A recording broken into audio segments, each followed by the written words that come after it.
Hello, everyone. I hope everyone is doing good on this lovely evening. Well, I was watching this movie on, I think it was Stars or some one of those channels. But anyway, the name of this movie is Big Mama's House 3, and it probably been out. You know, I'm probably just the last to watch it. I know some of y'all gonna probably be like, oh, that's old. Well, that's the way I am. Sometimes I don't go to the movie theaters and watch these movies. I wait till they come out and I watch them on satellite. But anyway, I was looking at this and then I started reminiscing about my high school years.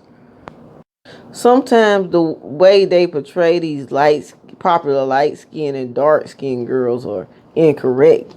Sometimes they don't be the one who is the most accepting of like maybe the outcasts in the school, or the ones who's not even popular.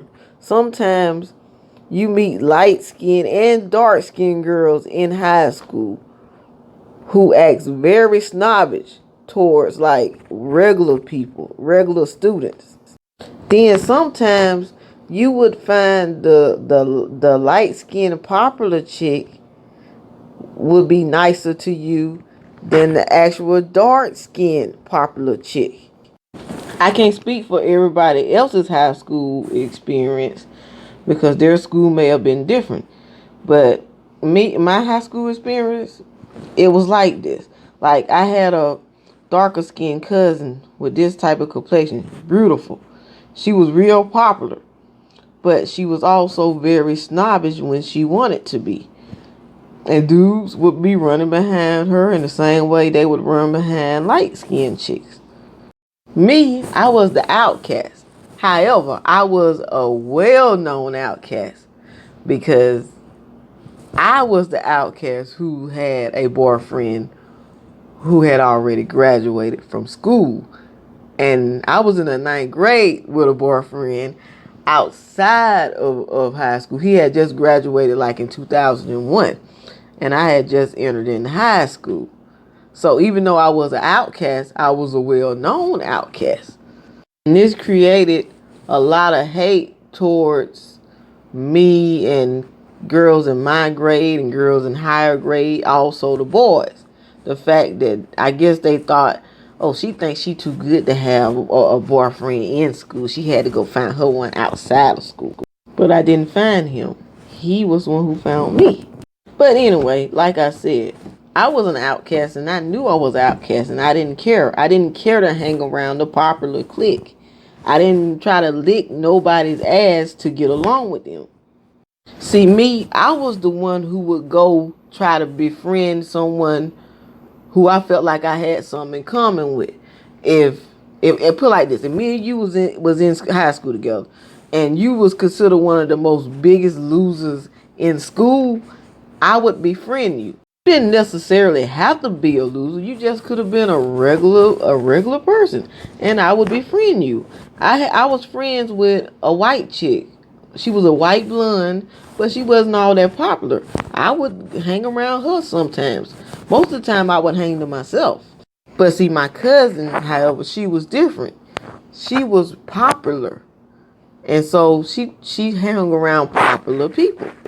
And in my book, it seemed like that's all she cared about was hanging around the popular clique, being popular.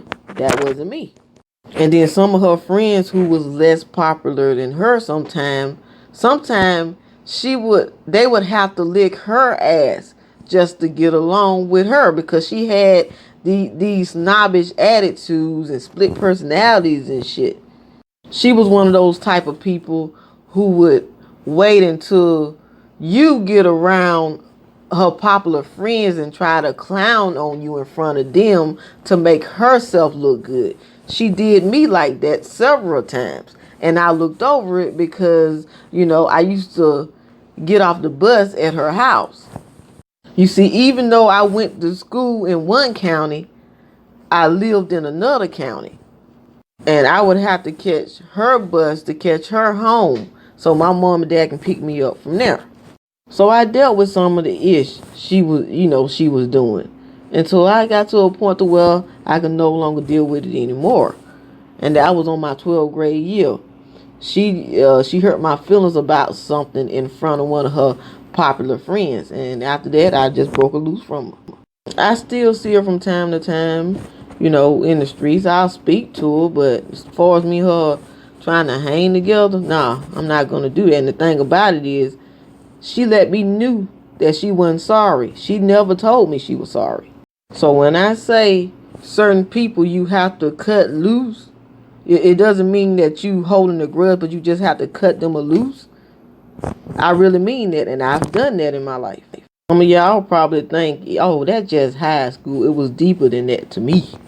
And once again, my cousin was a darker skinned chick. She was darker than me, but she was just as snobbish as some of those light skinned popular chicks that went to my school. I can't speak for nobody else's school. Just like my man, he graduated in '01. He said in his class, most of the dark skinned chicks were more snobby to him than the light skinned chicks. And out of all the high school movies I watched, this one right here got it all the way right about how some light skinned and dark skinned kids who are popular act in high school. This light skinned chick on this movie acted stuck up too, but that dark skinned chick that used to hang with her, she was just as snobbish as she was. But anyway, I would like for each of you to leave a comment down below of your high school experience. Bye.